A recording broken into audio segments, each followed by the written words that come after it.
오늘은 복되고 거룩한 주일이면서 또 우리의 첫 소산물을 드리며 하나님께 영광 돌리고 감사하는 맥주 감사 주일입니다. 이 아침에 이곳에 나오신 우리 성도님들을 우리를 위해 십자가 지신 예수 그리스도의 이름으로 환영합니다. 우리 옆에 분들과 인사하겠습니다. 반갑습니다. 네, 반갑습니다. 네. 이제 다 함께 묵상 기도함으로 하나님께 예배를 드리겠습니다.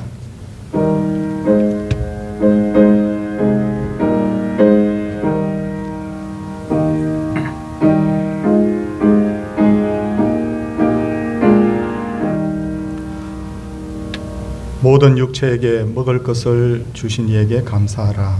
그 인자하심이 영원하미로다. 하늘의 하나님께 감사하라. 그 인자하심이 영원하미로다. 아멘. 사도신경으로 우리의 신앙을 고백하도록 하겠습니다. 나는 전능하신 아버지 하나님 천지의 창조주를 믿습니다. 나는 그의 유일하신 아들 우리 주 예수 그리스도를 믿습니다. 그는 성령으로 잉태되어 동정녀 마리아에게서 나시고 본디오 빌라도에게 고난을 받아 십자가에 못 박혀 죽으시고 장사된 지 사흘 만에 죽은 자 가운데서 다시 살아나셨으며 하늘에 오르시어 전능하신 아버지 하나님 우편에 앉아 계시다가 거기로부터 살아있는 자와 죽은 자를 심판하러 오십니다. 나는 성령을 믿으며 거룩한 공교회와 성도의 교제와 죄를 용서받는 것과 몸의 부활과 영생을 믿습니다. 아멘. 찬송 423장입니다.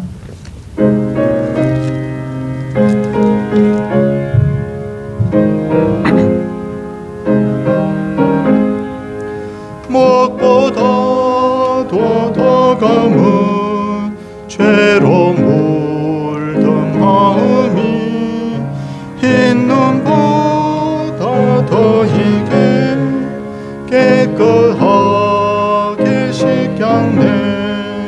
주의 보혈 흐르는데 믿고 뛰어나가 주의 은혜 내가 입어 깨끗하게 되었네.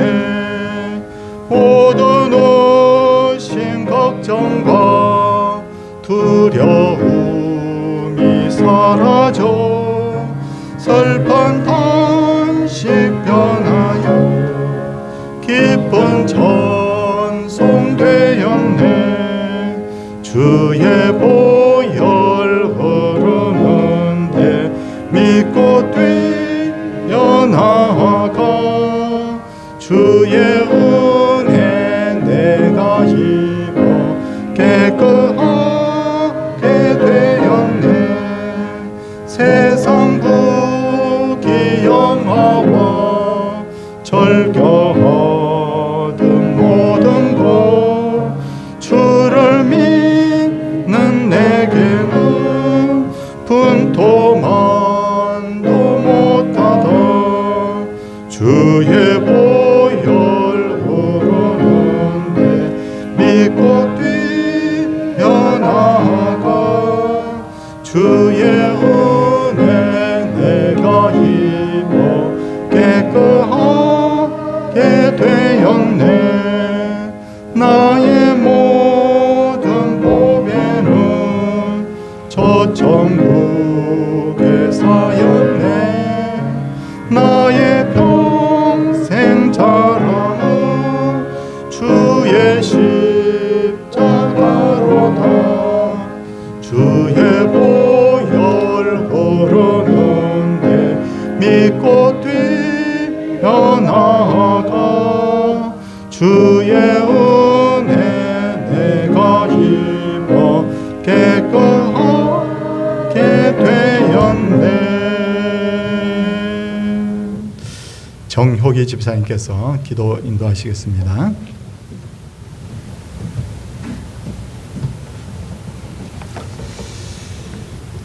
범사에 감사하라. 이는 그리스도 예수 안에서 너희를 향하신 하나님의 뜻이니라. 사랑의 하나님, 오늘 우리는 감사하는 마음으로 상반기를 결산하고 하반기가 시작되는 7월 첫째 주일에 주님께 맥주 감사주일로 드리게 하심에 감사드립니다. 하나님 은혜에 감사드리며 보좌 앞으로 기쁨으로 나아갑니다. 이 계절에 우리의 삶이 주님의 은혜로 열매를 맺게 하여 주시옵소서. 하나님의 거룩하심으로 믿음과 소망과 사랑이 성숙되도록 은혜를 베풀어 주시길 간절히 원합니다. 사랑의 하나님, 하나님께서는 저희의 부족함을 언제나 풍성히 채워주심에 감사드립니다. 하지만 저희들은 하나님의 영광을 위해서 너무나도 감사에 대한 정성이 부족했음을 또한 고백합니다. 저희의 죄와 허물을 용서해 주옵소서. 하나님의 영광을 위해 감사가 넘쳐나게 하시옵소서. 사랑의 하나님, 이제 올해 하반기가 시작됩니다.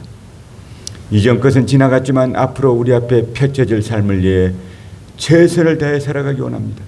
무엇보다 주님과 동행하며 주님께서 부어주시는 은혜 가운데 살아가길 원합니다. 주님의 은혜가 아니면 그 어떠한 일도 감당해 나갈 수가 없습니다.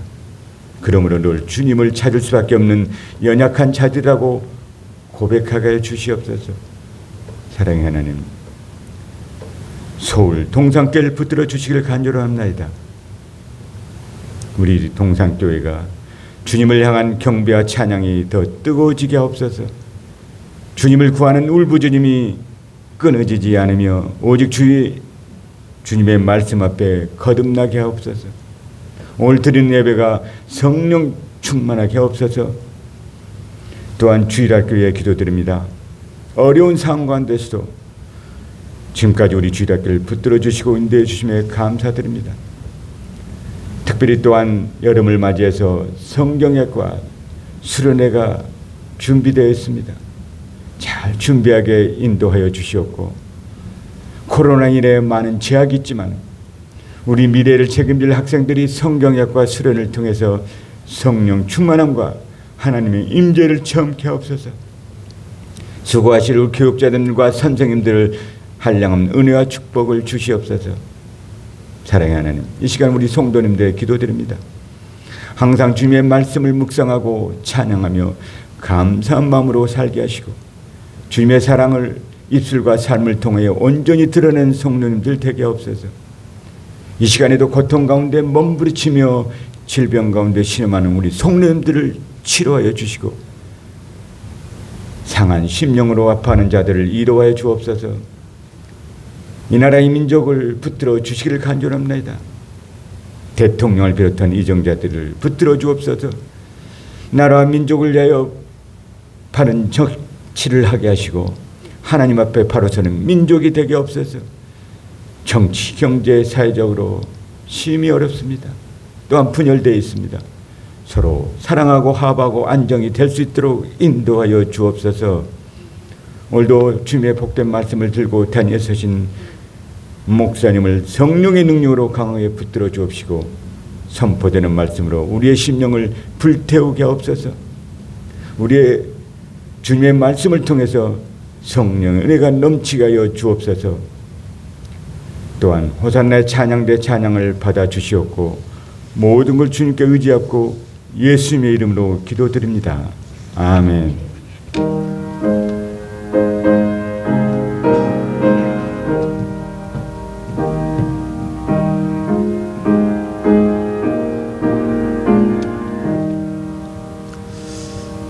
하나님께서 허락하신 말씀 신명기 16장 9절에서 12절까지의 말씀입니다. 9절에서 12절까지 말씀. 7주를 셀지니 곡식의 낫을 대는 첫날부터 7주를 세어 내 하나님 여호와 앞에 77절을 지키되 내 하나님 여호와께서 내게 복을 주신 대로 내 힘을 다하여 자원하는 예물을 드리고 너와 내 자녀와 노비와 내 성중에 있는 레위인과 및 너희 중에 있는 객과 고아와 가부가 함께 내 하나님 여호와께서 자기 이름을 두시려고 택하신 곳에서 내 하나님 여호와 앞에서 즐거워할지니라. 너는 애굽에서 종되었던 것을 기억하고 이 규례를 지켜 행할지니라. 아멘. 호산나 찬양대가 하나님께 찬양을 드리도록 하겠습니다.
귀한 찬양 하나님께서 받으신 줄 믿습니다. 기독교 교회가 오래전부터 지켜오고 있는 4대 절기가 있는데 부활절, 성탄절, 맥주절, 추수감사절 이때가 되면 온 성도들이 하나님께 감사하며 교회마다 나름대로 행사를 하기도 하는데 중요한 것은 교회가 왜 절기를 지켜야 하는가 하는 것입니다. 먼저 절기는 하나님의 것이기 때문인데 구약시대에 하나님께서 이스라엘 백성들에게 지키라고 하신 대표적인 절기 3대 절기 외우면 좋습니다. 유월절, 맥주절, 장막절인데 이 절기를 히브리어로 이 절기를 바로 모헤드라고 합니다.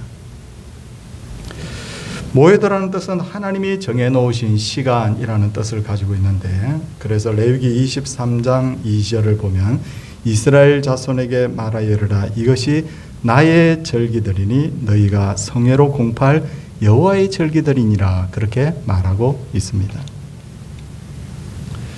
이렇게 말하면 어떤 분은 365일이 전부 다 하나님의 날이지 않습니까? 라고 그렇게 할 것입니다. 예, 맞습니다.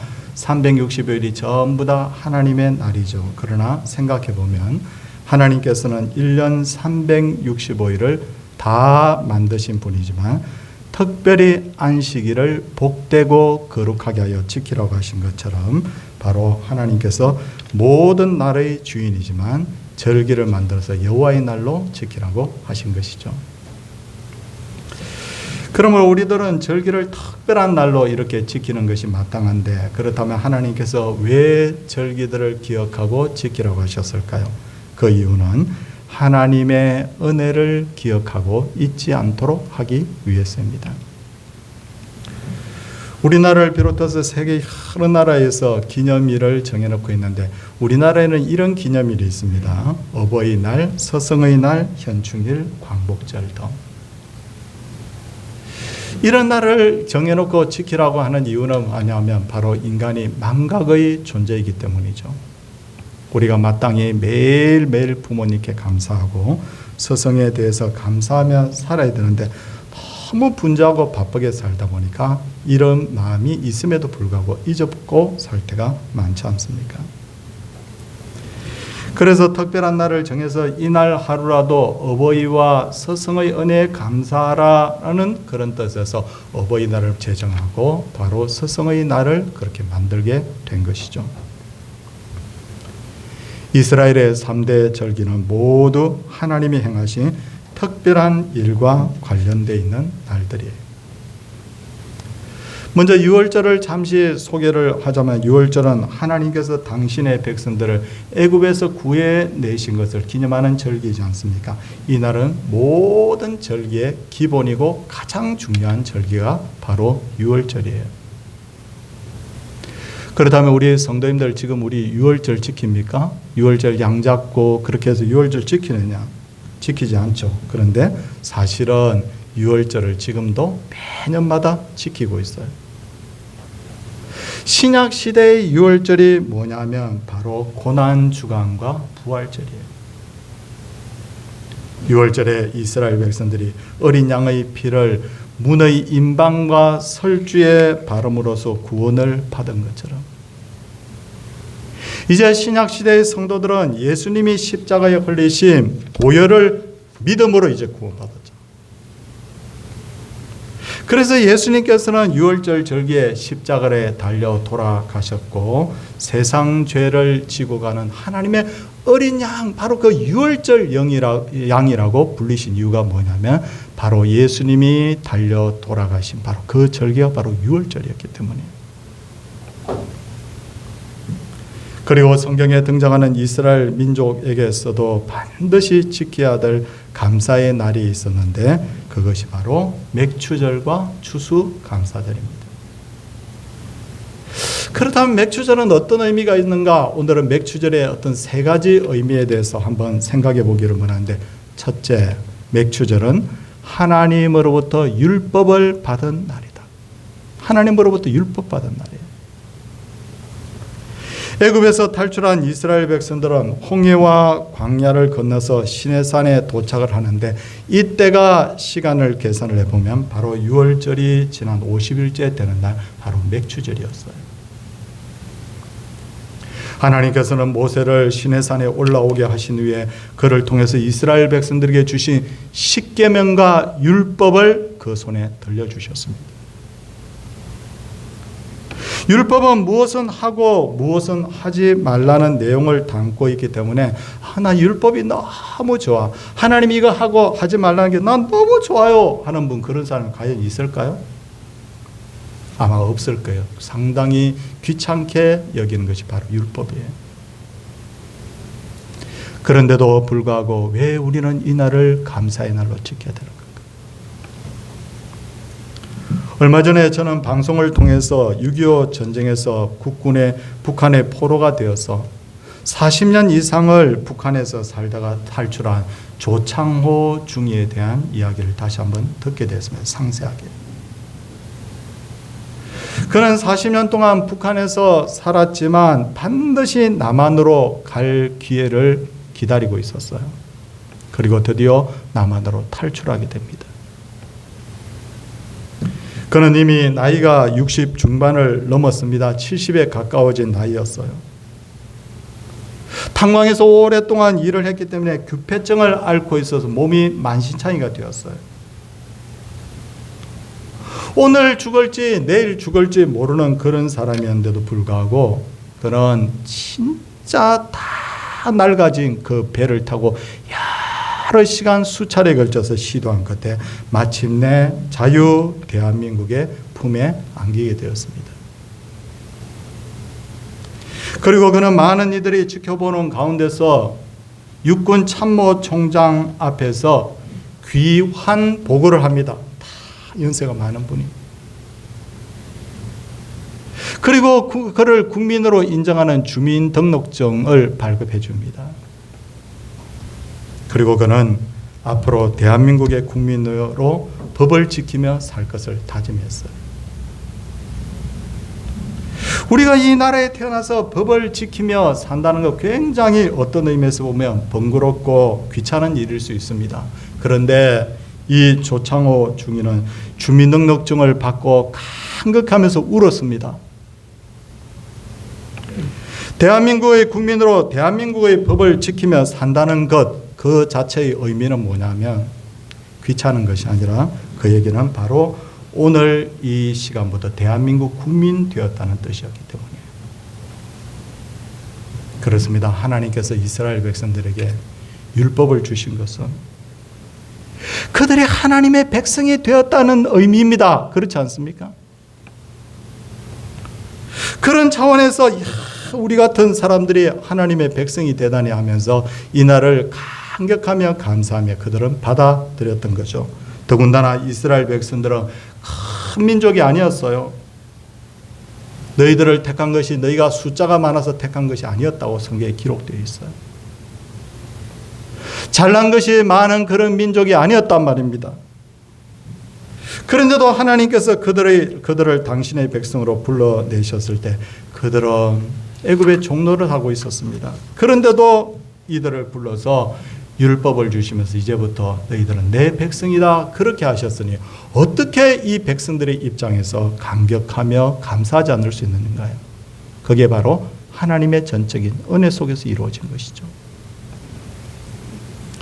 그러므로 하나님께서 맥추절을 지키라고 하신 것은 너희들이 이제부터 하나님의 택한 백성이라는 것을 잊지 말라는 뜻이 담겨 있습니다. 그래서 맥추절은 율법 받은 것을 감사하는 날이다. 둘째로 맥추절은 어떤 날입니까? 하나님이 주신 양식을 공급받는 날이에요. 이 날을 맥추절이라고 부르게 된 것은 보리와 밀을 추수하는 날이기 때문입니다. 물론 이스라엘 상황에서는 보리가 강조되기보다는 밀이 오히려 강조되죠. 아시다시피 보리와 밀은 가장 먼저 추수하는 바로 곡식입니다. 그래서 민수기 28장 26절을 보면 맥추절을 처음 익은 열매를 드리는 날이라고 했습니다. 처음 익은 열매를 드린다는 것은 추수를 하고 하나님을 가장 먼저 생각한다는 의미가 있습니다. 처음 익은 열매를 드린다는 것은 가장 좋은 것을 하나님께 드린다는 의미가 있어요. 처음 입은 열매를 드린다는 것은 나의 모든 것이 바로 하나님의 것임을 인정하는 의미가 있었어요. 그래서 저는 평소에 성도님들 수입이 생겨서 하나님 앞에 11조 드릴 때 똑같은 10만 원, 똑같은 20만 원이지만 반드시 수입이 생기면 가장 먼저 하나님 앞에 드릴 11조를 먼저 구별하라 라고 말씀드린 이유가 뭐냐면 금액이 적고 크고의 의미를 떠나서 이것이 그만큼 영적인 의미가 있기 때문이에요. 어떤 분은 말합니다. 농사에 있어서 농부의 수고라는 것은 10%에도 미치지 못하고 90% 이상이 전부 다 하나님이 주신 은혜였다고. 성도님들, 저는 어렸을 때 큰아버님 댁에서 여름방학을 보낸 적이 굉장히 많았습니다. 한 달 40일씩 그렇게 큰댁에 살았는데 큰댁은 가면 풍성했습니다. 과수원도 있고 논밭도 있고.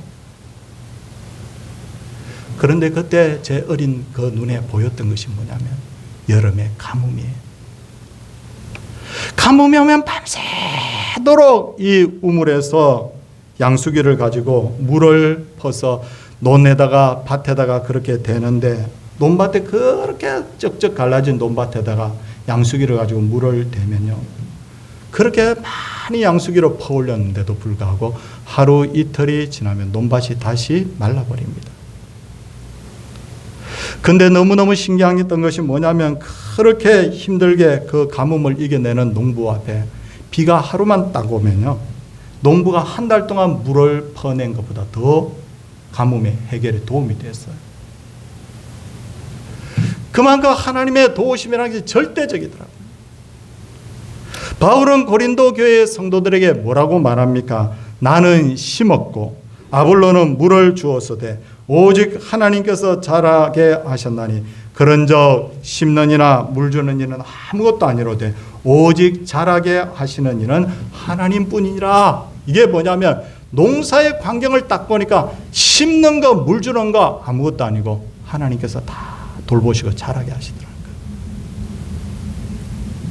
그래서 성경은 이른 비와 늦은 비를 주신 하나님께 감사하라라고 했던 겁니다. 근데 요즘 농사를 짓는 사람이 별로 없고 국민의 90% 이상이 다 도시에서 생활을 하다 보니 맥추절의 의미가 조금씩 퇴색되어 가고 있습니다. 이른 비와 늦은 비와 햇빛을 주신 하나님께 감사하자고 하면 별로 감흥이 없을 수 있어요. 근데 생각해 보면 지금도 우리는 여전히 하나님께 감사할 것이 많아요. 마태복음 6장 27절을 보면 예수님께서는 너희 중에 누가 염려함으로 그 키를 한 자라도 더할 수 있느냐라고 하나님께서 말씀하셨어요. 성도님들, 저는 아들이 저희 형이 있고 동생이 있어요. 근데 동생하고 형은 키가 꽤 큽니다. 동생은 80이 넘으니까. 근데 아버님도 키가 크시고, 근데 저희 어머니하고 저는 키가 별로 크지 않아요. 야, 내가 진짜 키 좀 컸으면 좋겠어. 어렸을 때 보면 형하고 동생은 훤칠하게 큰데 나만 이러니까 인간의 모든 능력과 힘을 다한다고 하더라도 사람의 키를 한 자도 더할 수 없다. 우리의 신체와 관련된 모든 것, 건강과 관련된 모든 것이 뭐냐? 바로 하나님의 전적인 은혜예요. 운동을 열심히 하고 몸 관리를 잘해도 하나님이 은혜 주시지 않으면 병원에 어느 날 가면 내가 몰랐던 병이 발견이 되는 거예요. 죽을 힘을 다해서 노력을 한다고 하더라도 하나님이 은혜를 주시지 않으면 성공할 확률이 거의 없어집니다. 맥추절은 이런 의미에서 우리의 인생이 하나님의 도우심으로 사는 인생임을 알고 하나님 앞에 고백하고 감사하는 날이에요. 모든 게 하나님의 은혜예요. 셋째로 맥추절은 어떤 날이냐? 성령께서 이 땅에 강림하신 날이에요. 마태복음 26장을 보면 무교절 첫날에 바로 이제 유월절 들어갈 때죠. 예수께서 제자들에게 뭐라고 말씀하시느냐? 유월절 음식 잡수실 것을 제자들이 예수님께 유월절 음식 잡수실 것을 우리가 어디서 준비하기를 원하시나이까? 라고 합니다. 그래서 이날 바로 식사 자리가 배설이 되죠. 그렇죠? 그게 뭡니까? 우리가 잘 아는 바로 최후의 만찬 자리였어요.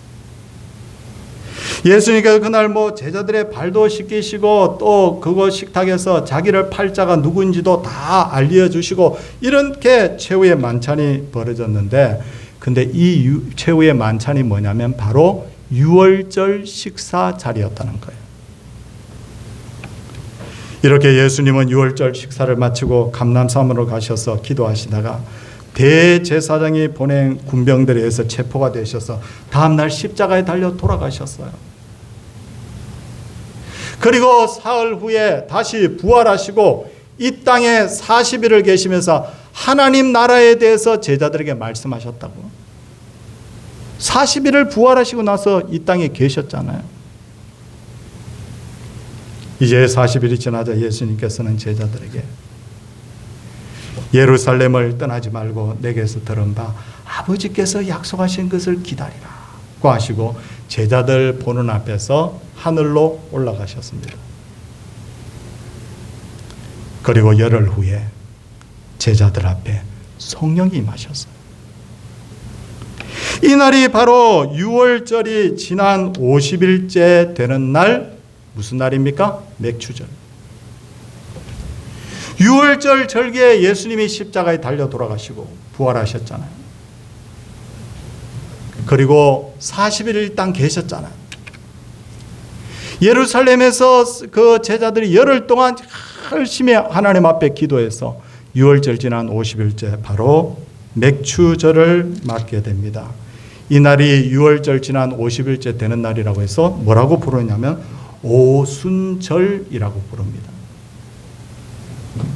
다시 말해서 맥추절, 오순절, 성령 강림절은 같은 날이에요.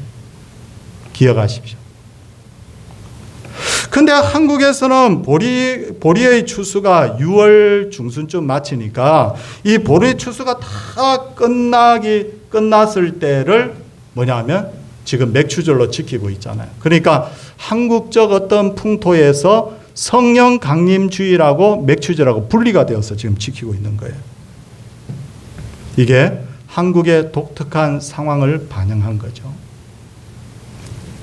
어쨌든 맥추절은 영원한 보혜사가 되신 성령님이 이 땅에 오신 날이고 이 땅에서 교회가 정식으로 세워진 날이고 이런 의미에서 맥추절은 굉장히 중요한 절기이고 마땅히 하나님께 감사하며 지켜야 합니다. 그래서 저는 지난 주일에 뭐라고 말씀드렸냐면 맥추절날 헌금 드릴 때 반드시 감사헌금 봉투에다가 감사의 제목을 적었으면 좋겠다. 그렇게 말씀을 드린 적이 있습니다.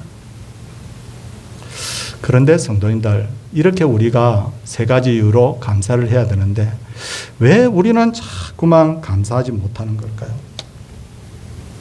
첫째는 생각하지 않기 때문이에요.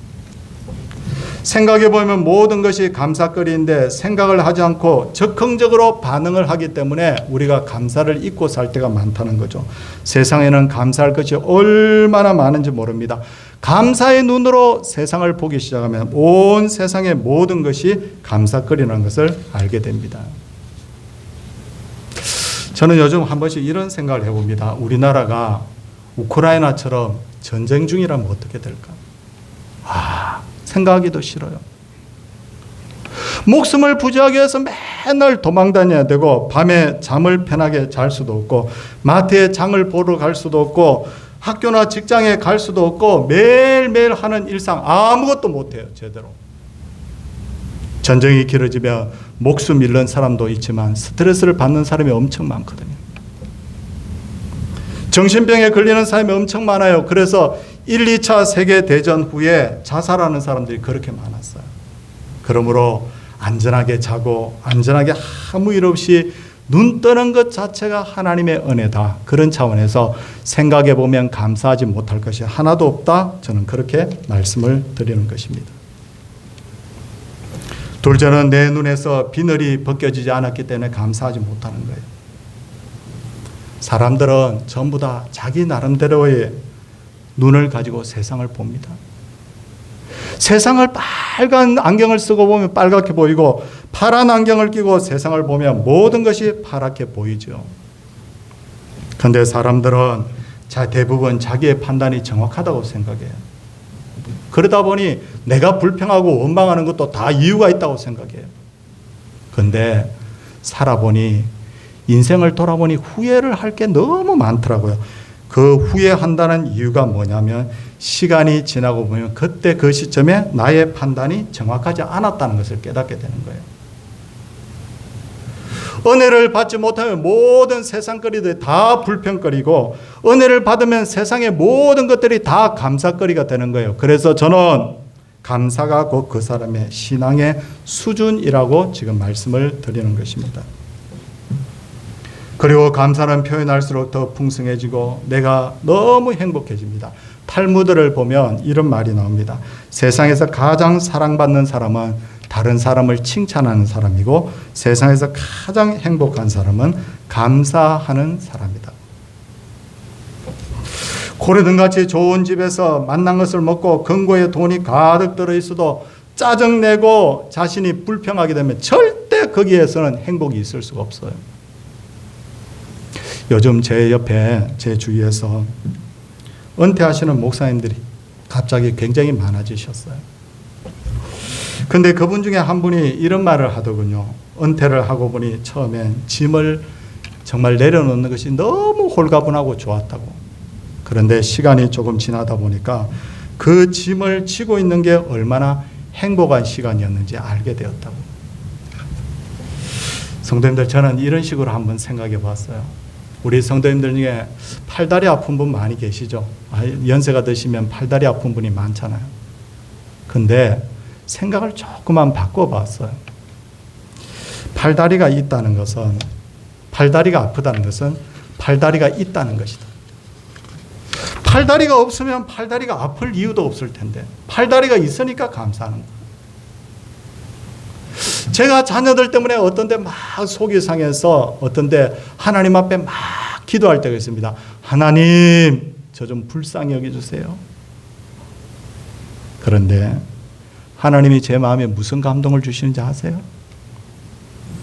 아이들이 있으니 염려하고 걱정할 것도 있는 것이다. 감사하라. 와, 그렇구나. 내가 남편이나 아내 때문에 뭐 불평하는데도 남편이나 아내가 있으니까 남편하고 아내 때문에 불평하는 거. 교회에서 섬기면서 막 스트레스 받고 어떤 분들은 힘들다고 그러는데 생각해 보면 내가 섬기는 교회가 있기 때문에 그것도 그런 말을 할 수 있는 것이다. 그런 관점에서 우리의 눈에서 비늘이 딱 벗겨지는 그 순간에 내가 은혜가 무엇인지를 딱 아는 그 순간, 우와, 너무 행복해, 감사해요. 팔다리 아플 때 감사합니다.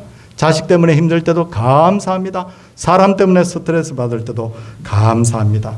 이렇게 우리가 은혜 받고 보니 모든 것이 감사의 제목인 줄 믿습니다. 오늘은 매년마다 돌아오는 맥주절입니다. 성도님들, 참 맥주절이 되면요, 우리 목사들은 평소보다 훨씬 조금 더 심적으로 부담이 돼요. 왜냐하면 맥주절에는 맥주절에 대한 설교를 또 해야 되니까. 그럴 거 아닙니까? 그런데도 이 평범한 말씀이 은혜가 되는 이유는 뭐냐면 다시 한번 말씀을 준비하면서 생각해 보니 참 은혜였고 감사할 것밖에 없다는 것을 제 스스로 깨닫기 때문입니다. 사랑하는 모든 성도님들, 하나님의 은혜를 감사하고 잃었던 감사를 회복하고 기억하는 그런 귀한 맥주 감사절 되기를 주의 이름으로 축원을 드립니다. 찬송하기 전에 우리 하나님 앞에 예물 드리는 시간 잠시 가지겠습니다.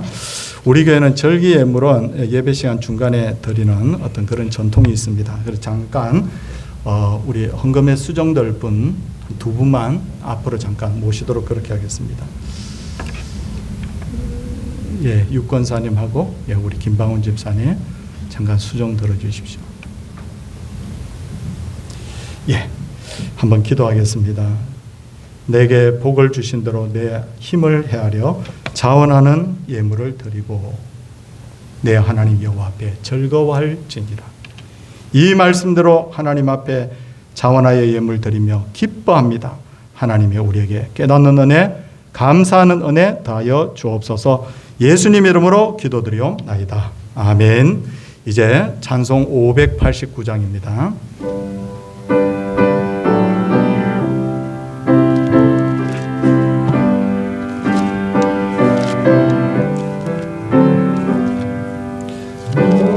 번들에 익은 곡식 황금 물결 비치며 어디든지 태양빛에 정기지 하도다. 무르익은 저 곡식은 낯을 기다리는데 때가 지나가기 전에 어서 추수합시다. 추수할 것 많은 때에 일꾼 매우 적으니 열심히 있는 일꾼들을 주여 보내주소서. 무르익은 저거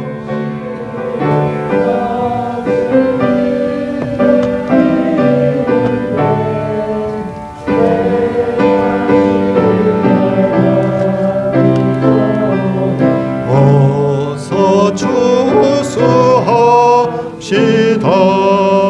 먼 동틀 때 일어나서 일찍 들에 나가 황혼 때가 되기까지 추수하게 하소서.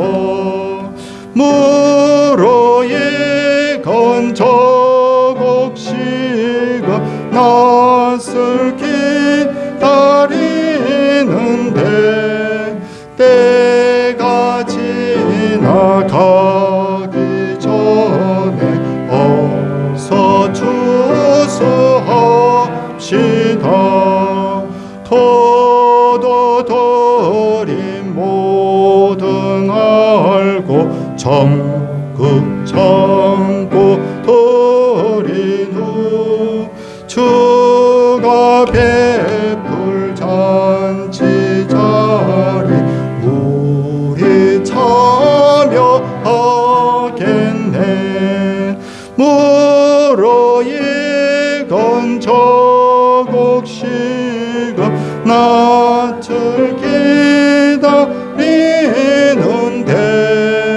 때가 지나가기 전에 어서 추수합시다.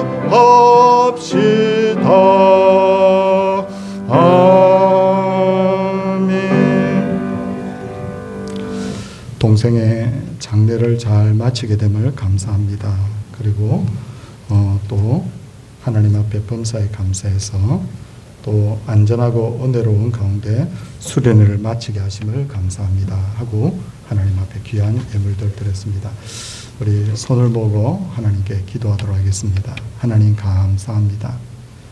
주의 은혜로 우리가 삽니다. 어떤 때는 돌이켜보면 참 스트레스 받을 일이 엄청 많고 정말 하나님이 정말 계시는가 불평하고 원망하고 싶을 때도 있지만 은혜를 받고 보고 내 눈에서 비늘이 떨어져 나가는 그 순간에 야, 내가 정말 하나님 앞에 감사할 것밖에 없구나라는 것을 깨닫게 됩니다.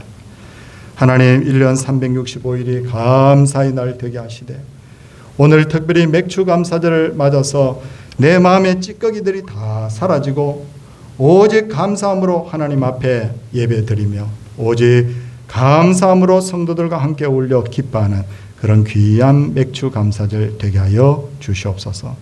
하나님 청년부 수련회 은혜롭게 잘 마치게 하심을 감사합니다. 이제 남은 아버지 하나님이여 성경학교와 수련회들 위에도 하나님의 은혜 주심이 함께하기를 간절히 바라옵고 원합니다. 우리 교육자들과 교사들에게 힘 주시고 안전하고 은혜로운 성경학교 수련회 끝까지 유종을 미켜둘 수 있도록 하나님이여 동행하여 주시옵소서. 아버지, 병인들을 위하여 기도합니다. 병이 다 회복되게 하시고 슬픔 당한 분들을 위하여 기도합니다. 하나님이 위로의 하나님으로 그들을 찾아가 주시옵시고 우리 하나님을 우리가 아버지라 부르는 우리 모두가 정말 소망 가운데서 하나님 앞에 기뻐하며 감사하며 매일을 살아갈 수 있도록 주여 성령으로 역사하여 주옵소서. 이 땅에 평화 주시고 우리의 가정과 교회의 평안과 번성함을 주님 허락하여 주시고 복을 잇대는 매일의 삶이 되게 하여 주시옵소서. 주 예수 그리스도의 은혜와 하나님의 사랑과 성령의 감화 교통하심 역사가 하나님의 백성들 위해 이제로부터 영원토록 함께 있을지어다. 아멘.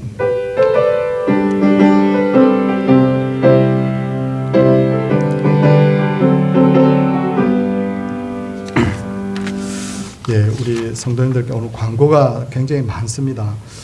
잘 좀 주목해 주시기 바랍니다. 오늘 맥주 감사 주일입니다. 오늘 뜻깊은 감사의 날 되기를 원하고요. 오늘 3부 예배는 전도선교위원회 헌신 예배로 드리게 됩니다. 그리고 이번에 청년부 제가 수련회 보면서 저도 참 많은 감동을 받았는데 우리 청년들도 아마 참 은혜로운 수련회였다고 그렇게 기억할 것입니다. 참 이상하게 수련회 딱 시작하는데 비가 딱 그쳐버렸어요. 그래서 저도 걱정을 많이 하고 있는데 우리 안전하고 은혜롭게 수련회가 마쳐졌고 많이 참석해서 함께 은혜를 누렸습니다. 유치부, 유초등부, 중고등부를 위해서도 꼭 기도를 부탁드리겠습니다.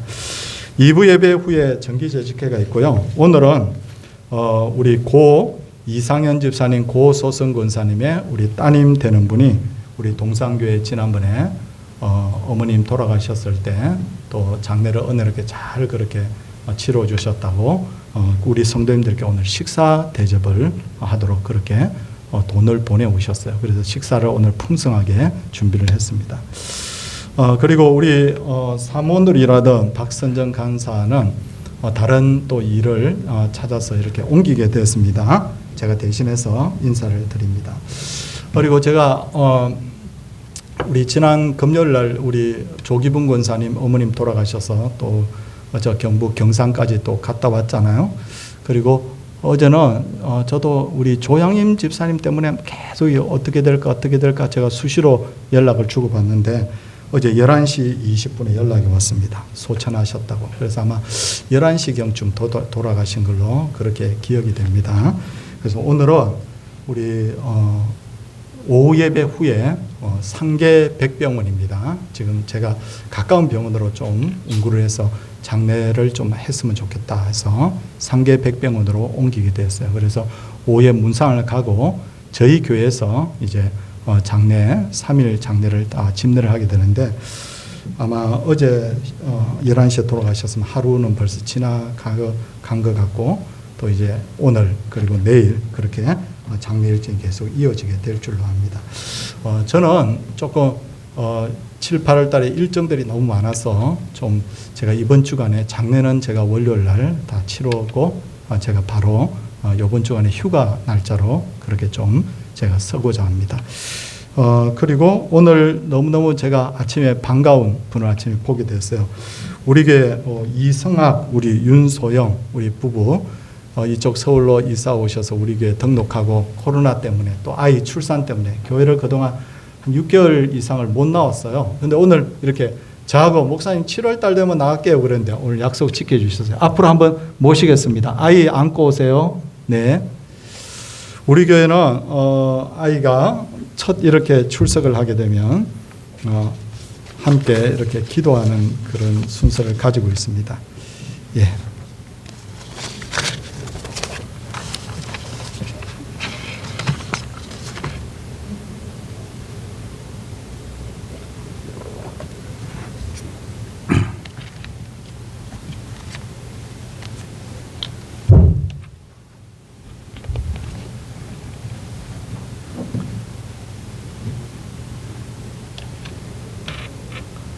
잠깐 앞으로 오세요. 네. 아빠가 안고 강대상이 좀 올라오십시오. 예. 아이가 지금 주무십니다. 네. 이게 올라오세요. 잠깐 아이 안고 올라오세요. 네. 예, 올라오십시오. 예. 우리 아이를 제가 안아주고 싶지만 자고 있습니다. 가까이 좀 오십시오. 한번 기도하도록 하겠습니다. 아이가 처음 하나님 앞에 이렇게 예배 자리에 나오게 되었습니다. 기도하겠습니다. 하나님 아버지, 우리 다윤이를 주님 복되게 하여 주옵소서. 다윤이에게 다윗 같은 하나님의 마음에 합당한 그 마음을 주님 허락하여 주소서. 솔로몬과 같은 지혜를 허락하여 주시고 바울같이 하나님의 나라를 사모하는 그런 주님 믿음의 열정을 다하여 주시옵소서.